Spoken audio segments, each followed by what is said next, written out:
I'm Jagan from Chennai. Jagan, yes. Jagan. So I'm always a person who tries to hear something or hear some philosophies in class and try to apply the same real life situations. So during one of our classes, I came across a philosophy called Maslow's hierarchy of needs. The self-actualization need was placed at the top of the pyramid. And I think for many of the individuals, including me, our long-term goal is esteem or security based. Like if you ask me, I will be saying I want to become a CEO of a company, which is a security based or esteem based need. But the self-actualization need is understanding that okay, we have to live our present lives to the fullest, but that won't be a long-term goal for many people. Do you think having long-term goal of attaining self-actualization, which is internal spiritual, is important? Do you think creating awareness on self-actualization for an individual from an early age is important? Because when I'm studying my school days, when people were asking me about the long-term goal, I'll be saying I want to become an engineer. When I was doing engineering, when people was asking, I told I want to become a manager.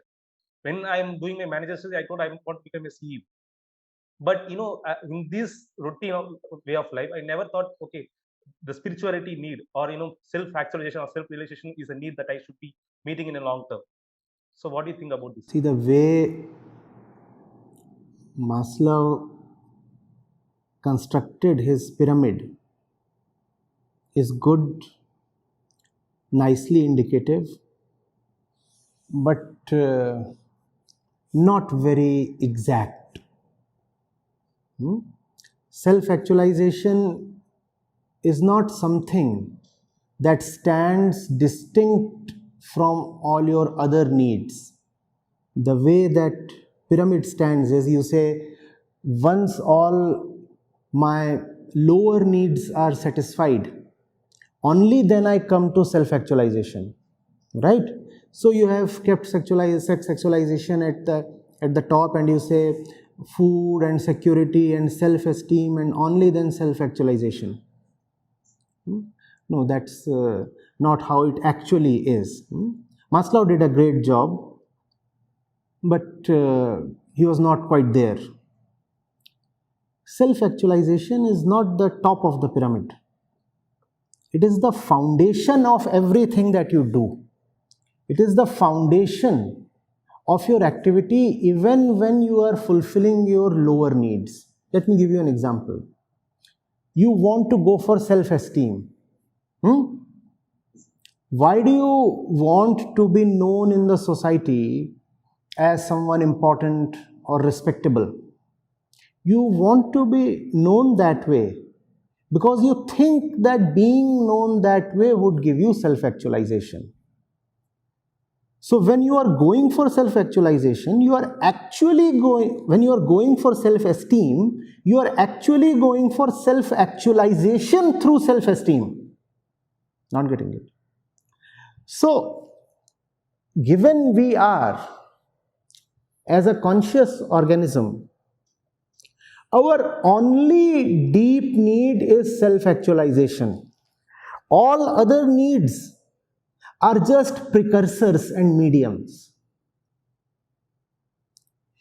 Even we eat to be alive, to be self-actualized. It's not as if eating and self-actualization are separated by a mile, like in the pyramid that you find in your textbooks. If self-actualization were not possible at all, then you would not even eat, believe me, because you are not an animal. An animal has no respect for any actualization, so it will continue eating throughout its life with no concern for, no idea of, no craving for anything like self-actualization. No. But you are not an animal. So why do you eat? You eat to be alive, to be actualized one day. You may not know that, but that's the case. Similarly, why do you have relationships? Why do you have money? Why do you want respect?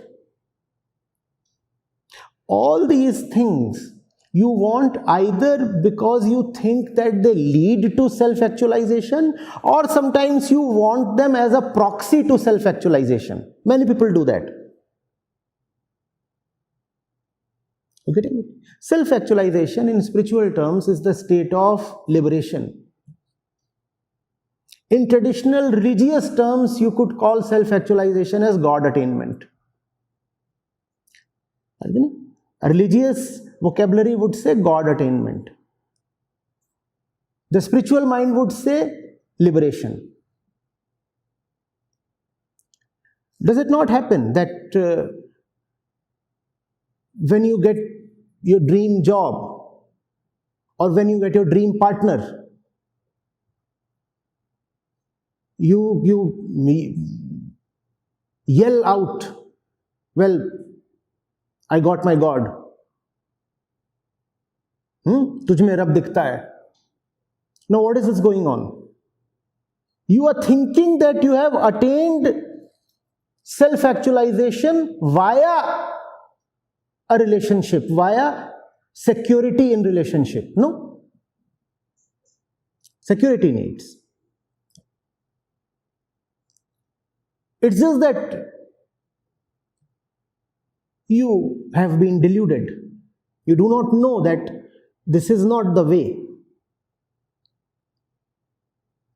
So, in Maslow's thoughts, the thing is sequential. You have one, you have the other, you have the next one, then next one, and finally self-actualization. The indic realization, the spiritual understanding is way deeper and far better. It takes actualization as the very bottom of the pyramid. Not even the bottom, because if you say it's the bottom, then you will say it is not really intimately connected to the top. You take self-actualization as present at every level of the ladder.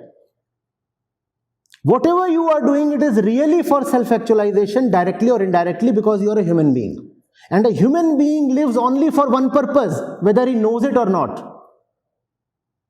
Even the worst rascal, even the most unconscious person is actually living only for actualization, just that he does not know it. Why do you wake up in the morning? Don't say you wake up to attend classes. You actually wake up to be actualized, just that you don't know it. Why are you having this conversation? Why do you even watch a movie?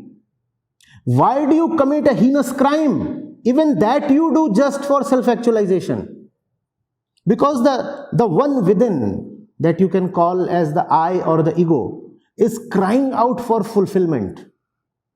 So that's the source of all this. That's the best word. It is the source of all this and also the purpose of all this. Everything arises from that. Whatever you do, your entire universe, all your deeds, thoughts, purposes, motivations, all arises from there, and all arises for the sake of actualization. So it is both the earth and the sky.